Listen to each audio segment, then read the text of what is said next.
Brian, can you let us know what happened to your arm? I lost it in a motor racing accident. I rolled my racing car and my arm went out through the window, and the upper roll cage came across and squashed through the top of my hand, and the car rolled about 4 or 5 times, and each time my hand was stuck to the roll cage, and it basically tore all the skin and broke all the bones and things like that each time it rolled over.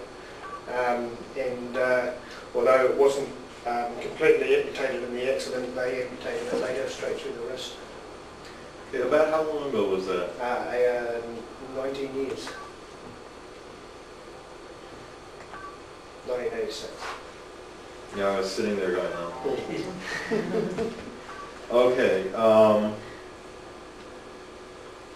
What kind of sensations did you have, not in your phantom, but in your residual limb right after the accident? It wasn't a lot.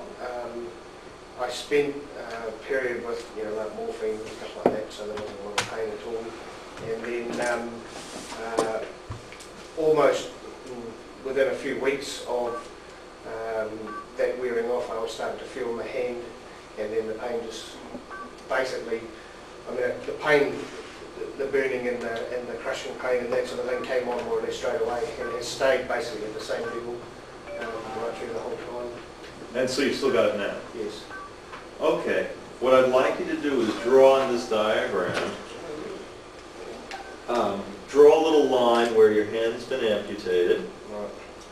I must draw on the left. Straight through there. And what I'd like you to do is, for the residual limb, I don't know about New Zealand, but in the United States, when we talk to a patient, we can't call the part that's left the stump. It's politically correct for some reason to say that's the residual limb. Can you guys call that the stump? Yeah, I don't mind. Yeah, I refer to Okay. it as my stump. Yeah. Okay, do people use that term residual limb here? No, that's the first I've heard of it. Okay, let's call it the stump. Yeah. So, yeah, I don't know, this politically correct thing, I guess they were afraid somebody would be insulted by causing it a stump, calling it a stump. Anyway, so would you please draw on your stump wherever you have uncomfortable feelings or pain? It's all within the end of my arm. Okay, so just actually fill in where it is. Just Not in the phantom, yeah, just in the stump. Yeah, it's okay. I can actually feel my hand. I would describe it as that whole area there. If I close my eyes, I feel like my hand is at the end of my arm, and when I look at it, the pain stretches past the end of my stump. Sure. So Yeah, so that's phantom pain. So that's the pain is right through. It does feel up here a little, and then it extends out. Excellent. That's why you said that what I was saying went right along with what you have. Yeah. I don't know if you heard me talking about it, but about 80% of amputees have phantom pain. Yeah. So you're in the majority, the vast majority, not the minority. Yeah.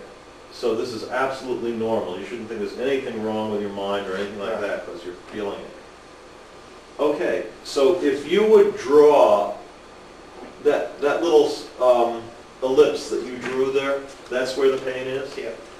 Okay.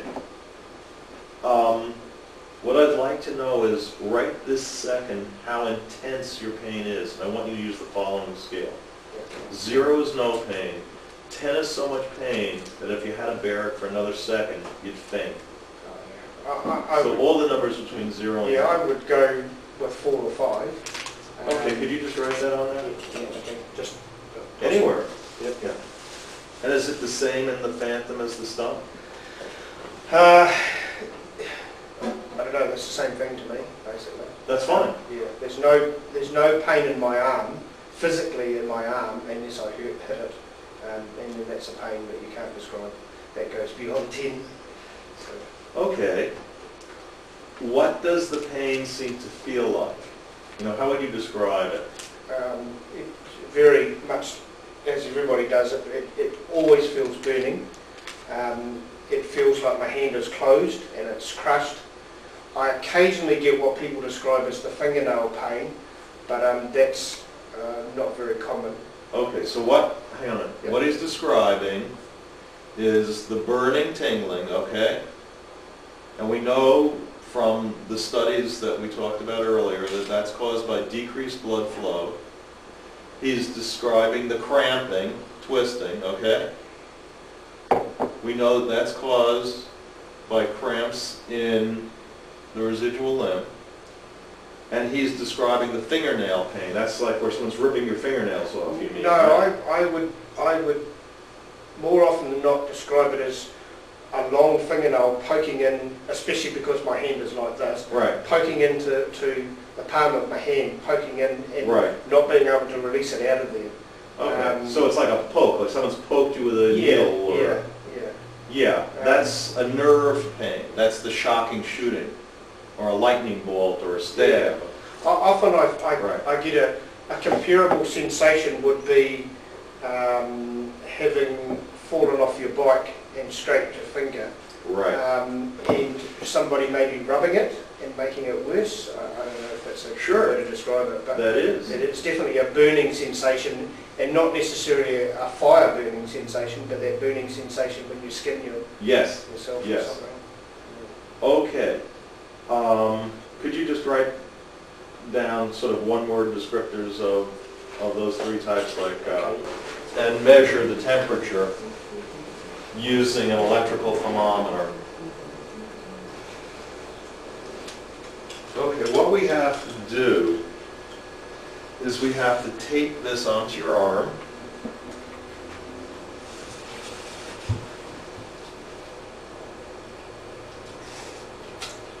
This kind of tape doesn't stick like a Band-Aid. So this isn't going to cause you agony with it coming off, I hope.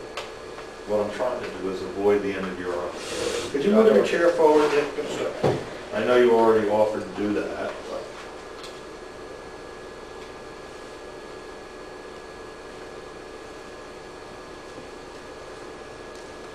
And I'm going to tape it to your sleeve so it can hang down for a moment. Okay, that way the weight of this shouldn't fall at the end of your press there. So you just relax, okay? Just relax. We have to let this settle down. It takes a moment or two to settle down.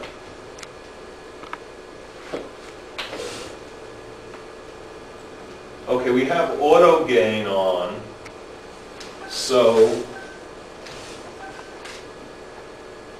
if somebody wants to take a shot of this, do second by second the temperature range in your hand. And it's pretty stable now. When we say stable, what we're talking about is a change of less than 1 degree per minute. So we're at about 29.2 degrees. So somebody remember 29.2, okay?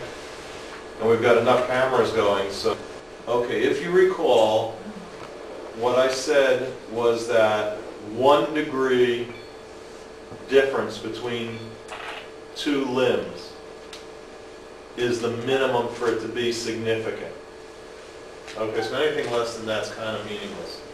So we're at 31.1 about, and before we were at what? 29.2.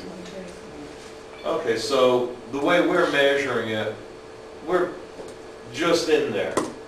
We're at a significant level.